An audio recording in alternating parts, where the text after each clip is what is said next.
The NFL regular season is over. So for 18 NFL teams, that means their season is over, including my Patriots. So it's time to do what we do and grade them. Looking at our grading scale here, we do have our typical 7 tiers, and we'll jump into the Cardinals in a second, but keep in mind, teams like the Cowboys, teams like the Lions, they're in the playoffs. So while I will grade their regular season, some teams' grades as a whole for the whole year will be impacted by the playoffs, Cowboys in particular. And while some of these teams' grades may seem straight up and down, others are a bit more complicated, so you're going to want to stick around to see those. But let's get it started with the Cardinals. Cardinals finished 4-13 in last in the NFC West. It was Jonathan Gannon's first year, and you got to remember that Kyler Murray didn't play for the first part of the season, but they started the year 1-7. However, while their record was really quite atrocious, they beat teams like the Cowboys and the Eagles. So we saw a few glimmers of hope, but overall, yeah, rough year for the Cardinals. Next up, we jump right into the NFC South. This might be the pinnacle of my dogging on the South. Falcons finished 7-10, third in the NFC South, and they got completely embarrassed on the last play of the season. Artie Smith was fired immediately after the game, and probably rightfully so. He was completely incapable of using his star players all year. So the Falcons' year, in my opinion, was an absolute dumpster fire. They were in one of the worst divisions in football, and the only team they managed to beat was the Panthers, and we'll get to them in a minute. But first, we have the Ravens, someone who's actually going to receive a good grade. The Ravens, after going 10-7 last year, finished 13-4 and got the 1 seed in the AFC side of the playoffs. Lamar is an MVP favorite, and they could have easily been 14-3, but they played the smart move and rested their guys in the last week of the season. They're not going anywhere in the rankings, so I'm going to put these guys in the impressive to say the least category, because what they did was impressive, yes, but last year they had a lot of injuries, and I think that there was a lot of upside. There was a lot of potential to that team. So I don't think they exceeded expectations so much to be in that top category, but they definitely had a very, very good year. The Bills fell into almost the exact same category, and I'm going to put them in the exact same category. After a rough start to the year and odds as low as 25% to win the East, the Bills went on a 5-game win streak to end the year and ended up taking that title. They end up with a 2 seed in the AFC side of the playoffs, and after firing Ken Dorsey, things have really looked up for them. They were able to turn around what was a rough start to the year, and I'm pretty impressed. I did not think that they would do this well at the end of the year. They're a team we should be looking out for in the playoffs, for sure. So here are the aforementioned Panthers, finishing the year at 2-15, only 2 wins. Bryce Young's first year in the league did not go how I think a lot of people thought it was going to go. They did have Frank Reich as their coach for a while. You got to remember that they fired him halfway through the year, but I don't know how you could put them anywhere but absolute dumpster fire. And honestly, they kind of deserve to be at the top of this. I don't really do left to rights on these, but if I were to, they would for sure be first in absolute dumpster fire. There's definitely upside. Bryce Young could come into his own. Maybe with some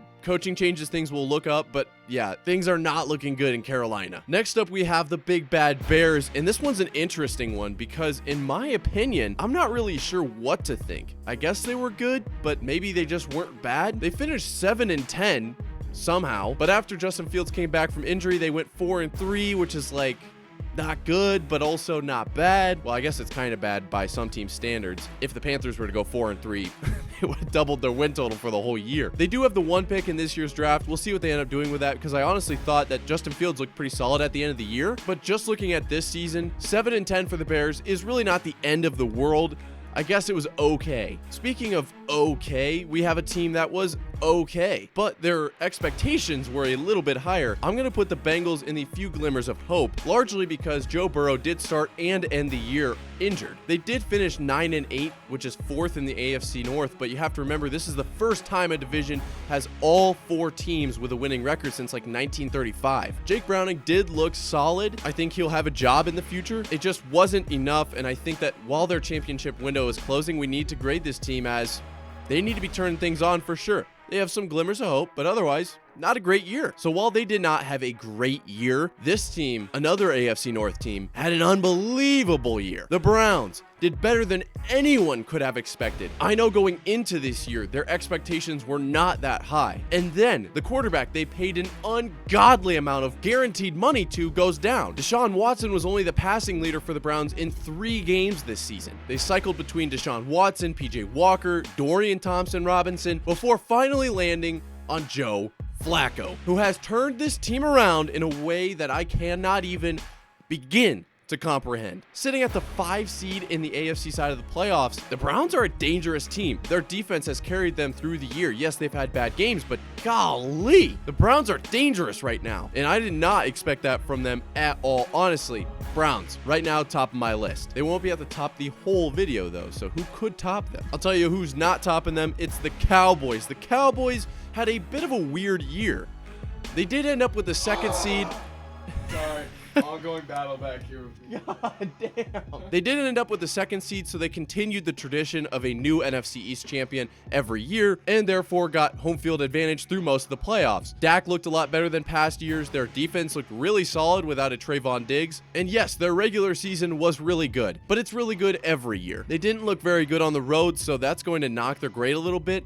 I'm going to say they're around here. And honestly, for the Cowboys, considering how they are in the regular season versus the postseason, their grade to me is largely dependent on what happens in these next 7 weeks, 6 weeks, whatever it is. But the Broncos grade, however, will not be determined on what happens in the postseason because, well, they didn't make it to the postseason. They finish at 8-9 and 3rd in the AFC West. And while we did see that 5-game win streak, a few glimmers of hope, they did not really impress me. The Russ experiment is over in Denver, and there's a lot of uncertainty. Who will Sean Payton keep? Will he bring in a new quarterback from the draft? Will he bring in a new free agent? Are the receivers gone? And really, that's how the whole year felt. Overall, 8 wins is not horrible for this team, but I thought they had a lot more potential. I was excited to see if they could make some noise in the playoffs. However, the Lions are in the playoffs, and they're a team that we were looking for after week 1's win over the Chiefs to maybe make a Super Bowl push. And while things haven't looked that strong all year, they still finished 12-5 after a 9-8 finish last year and claimed their first division title. Yes, they had a lot of games that kind of were weird with like the Cowboys, but so while they're because they're I know you're my mouth is like super fucking dry, dude. That's making it worse. Drink the coffee, goddamn. Making me worse. God damn it. So because their expectations are higher than they've been in the past, last year they missed the playoffs, but it appears to be a brand new Lions era, I am going to put them just below impressive to say the least. Things are substantially better than they've been in the last 20 years for the Lions. Lions fans will certainly agree with me on that, but I want to see it in the postseason now. Next up, AFC North opponent, the Pack. Packers go with Jordan Love as their quarterback this year after Aaron Rodgers' departure for the Jets, and he had a hell of a year, throwing for nearly 4,200 yards, 32 touchdowns, only 11 interceptions. First year in, not bad at all. Gets the Pack in at the 7th seed, and I'm going to say, honestly, that's pretty impressive. We'll see what they can do come the postseason. I don't think if they lose in the first round, however, that even affects this grade. They were able to get good results out of a very young team. Look for these guys in the coming years. Speaking of a young team, boy, the Texans. These guys absolutely turned their whole program around from the 2 overall pick last year to the 4 seed in the playoffs? Claiming the AFC South title this year, CJ Stroud looked unbelievable all year long. When he was out with a concussion, the Texans just didn't look as strong. They had injuries at the wide receiver position. Nico, Tank, Will Anderson on the defensive side looked really, really good. And I don't know if they're going to win a playoff game. I really don't know. But regardless, they absolutely exceeded my expectations. They had an unbelievable year. So fun to watch. And I think I would be saying almost the same things about the Colts if the Texans hadn't done that. The Texans were very impressive to say the least. First-year coach in Shane Steichen. What's going on in the AFC South that these first-year coaches are so good? Anthony Richardson had an electric start to the year, but then gets injured, and then Gardner Minshew comes in and takes over, and they almost made the playoffs 1 game short. So I don't know who will be their quarterback next year. Maybe Gardner beats out AR. I have no idea. But considering the quarterback carousel they've been on in the last few years, it's nice to know that they may have found some sort of consistency. They didn't make the playoffs, but I thought they exceeded expectations considering what their team was. Next up, we have another team from the AFC South, ended up finishing 2nd at 9-8. The Jaguars lost their season ender, their season finale, to the Titans to miss the playoffs. And honestly, for a team of that level of expectation, with Trevor Lawrence as the former #1 overall pick, bringing in Travis Etienne, they had a good year, but that's a horrid way to end the year. That was bad. The year as a whole, it felt like it was the Jags division to lose, and well, they did just that. I had a lot higher expectations for the Jags, if not to win the division, at least find a way to get in. They ended the year on a 1-5 skid for, bro, you win one more of those games. Come on. Like, that's probably a little bit too low, but to me, they need to be better. For this next team, let me tell you a little story. Imagine a quarterback that starts his career sitting, and while on the practice squad is already turning heads, ends up coming onto the scene and making more noise than a jackhammer into a megaphone, absolutely dominates the field and ends up earning a $500 million contract over 10 years, which won't affect the team at all, right? Well, this year may have been the year that we saw it affect the team. The Chiefs had a rough year to say the least. Now, sure, we are holding them to the standard of 5 straight AFC championship games at home, but they didn't help themselves with all the attention that Travis and Taylor garnered, pointing the spotlight directly at the receivers, which obviously it was a little too bright for them. The Chiefs did finish 11-6, first in the AFC South with the 3 seed, but I am going to put them in the few glimmers of hope. Because, yes, they still have Patrick Mahomes. They did still have Travis Kelce, whose future is uncertain. And Andy Reid is an unbelievable head coach. Their defense looked really, really good, kept them in a lot of games, but otherwise, really poor offensive play. And here's the thing about the Chiefs. I think that their season will largely be dependent on the postseason. Because if you can look that bad, win 11 games, win your division, get in as a lower seed than usual, maybe you play your conference championship on the road, you don't play great throughout the playoffs, but you end up winning the Super Bowl, who cares how you played? If you win the games, you win the games. But I do think that their play during the regular season is indicative of an early playoff exit. And next we have a fellow AFC West opponent in the Chargers, who rough year is a nice way of putting it. Brandon Staley couldn't figure out the defense, which he was pretty clear set on that was his defense. You can stop asking that question. I'm going to be calling the defenses, okay? So we're clear. Then they give up 63 to the Raiders, and he's gone. In my opinion, Chargers, that was an absolute dumpster fire of a year, largely, in my opinion, because of the roster they have. Keenan Allen, Mike Williams, who did get hurt, Justin Herbert, Eckler, who did he just, forget he has legs? He completely disappeared this season. Not saying it's his fault, but what happened to this Chargers team? I thought Kellen Moore was the saving grace for them, and they end up only winning 5 games. I'll be excited to see what they do with a new head coach come next year. Could be Bill Belichick, so I'll touch on that when I go over the Patriots, but yeah, for this year, rough year. Speaking of rough years, LA had a rough year last year, ending with, well, just 5 wins, similar to what the Chargers went through this year. However, they found a way to get it figured out. They finished 10-7, second in the NFC West, and I'm really not sure how they ended up doing it. To be honest, it's like I had this somehow, I just kind of thought they were going to lose, and they just kept winning. What they've done after what last year was is impressive to say the least. I'll be excited to see what they do in the playoffs. Obviously, Matthew Stafford headed to Detroit, but I think overall what they were able to do, Puka Nacua coming onto the scene, Kyron Williams finding his own, wonderful year for the Rams, and I think things are only looking up. Raiders up next, and definitely a weird year for the Raiders. Start off really rough. Jimmy G is the quarterback. Then things get too far out of hand. McDaniels is fired. Jimmy G is sat for Aiden O'Connell. And all of a sudden, the team has this new life. Everyone's smoking cigars after wins, playing basketball in the locker room. And then they fall off again. They end up losing to the Vikings 3-0. And then the next week, 4 days later, they win 63-21. So weird year for the Raiders. And I think I'm going to put them in this few glimmers of hope. But those are some really small glimmers. I'll be interested to see if Devontae Adams sticks around, who they go with for quarterback next year. A lot of questions in that organization. I think what's holding them in this category is that they put up 63, but it was on the Chargers. So, I mean, speaking of a team that can put up 63 points, the Dolphins, remember they put up 70 on the Broncos, and early in the year, we thought the Dolphins were going to put up 70 on everyone. They started 10-2, then they finished 11-6, ended up with second in the AFC East, and there are a lot of questions about what this team is capable of. They only beat one team over 500 all year, but they have one of the most high-powered offenses in all of football when they're healthy. I'm going to say they're right around here.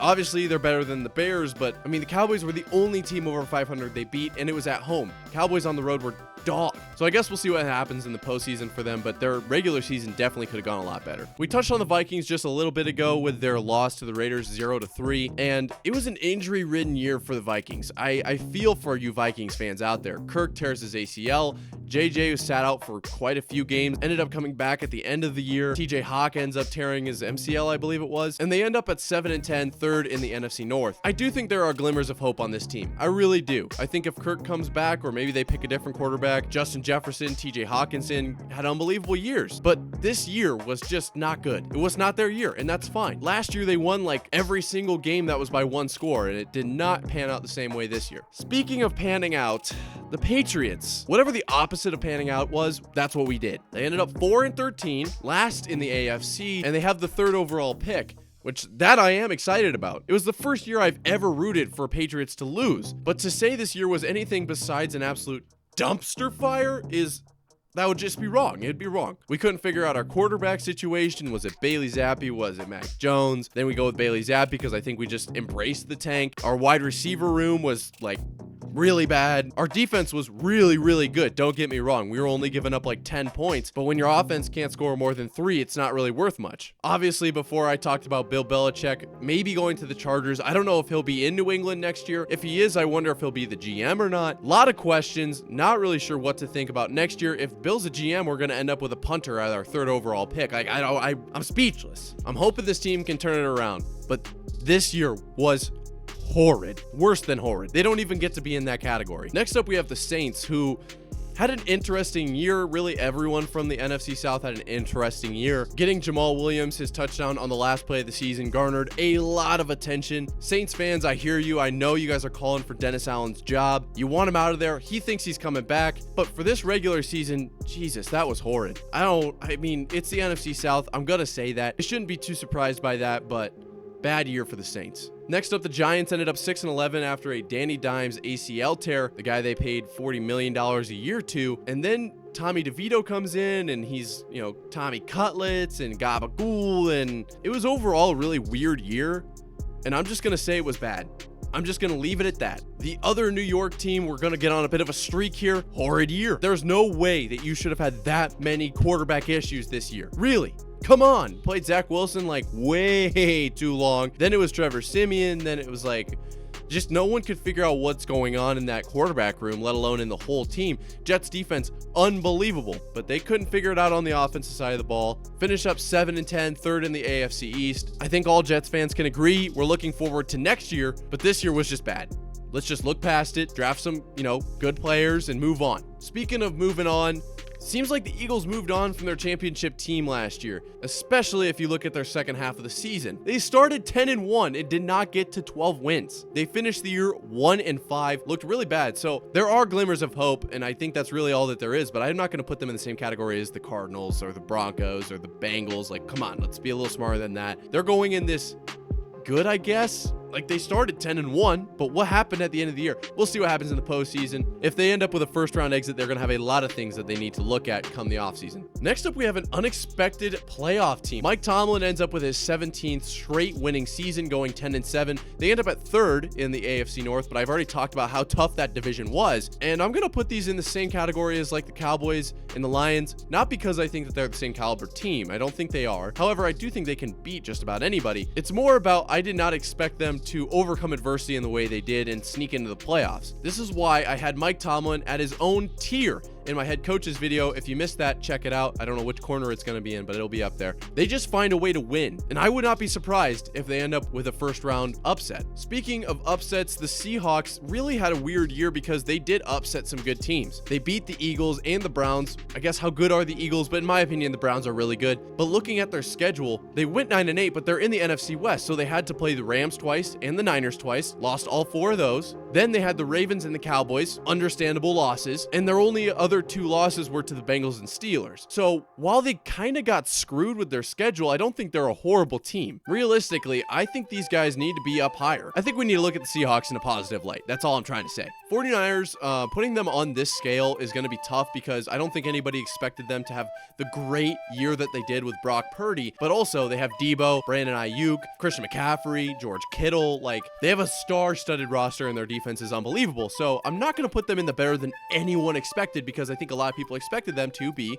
a really good team. But it was impressive, to say the least, to see Brock Purdy manage the team in the way he did. Obviously, Trey Lance and Sam Darnold, who was the greatest thrower of the football in a 49ers uniform, could not do the same thing Brock Purdy did. There's a reason Trey Lance is like the third string on the Cowboys. So unbelievable year for the 49ers. I'll be excited to see what they can do in the postseason. Tampa Bay is another team in the postseason. We'll see how much noise they can make, but I don't think it'll be as loud as the 49ers. Ended up as the NFC South champion. Didn't take a whole lot. They finished 9-8. And honestly, Baker looked pretty solid for them. Threw for over 4,000 yards, 28 touchdowns, 10 interceptions. Not bad at all. People have been asking me if I think he's the quarterback of the future for them. I think they ride with him for at least another year. And honestly, I think these guys were good, I guess. I mean, it's the NFC South. You don't have to play that much competition, but they found a way to get in the playoffs. A team that could not find a way into the playoffs, however, are the Titans. And yikes, that was pretty bad, guys.